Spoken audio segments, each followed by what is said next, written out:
What's going on, everyone? Sal back here at 908 Enterprises. I want to give a quick shout out to Bilal from Boss Branded for this awesome shirt. Make sure you go give them a follow. In this episode, we're going to talk about content. If you're struggling with your content or struggling to get engagement on your content, it's probably because you just need a little boost. Okay? Canva is a great tool that will give you that little boost. Don't get me wrong. We have the Adobe Suite. We have Lightroom, Illustrator, Photoshop. We have all that stuff. Sometimes that is not necessary for social media. This is where we use Canva.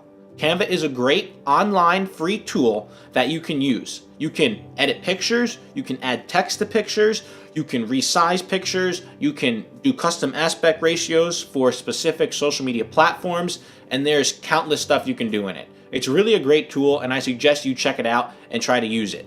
If you have any questions, you can email us at info@908ent.com, and be sure to check back next week for our next industry update.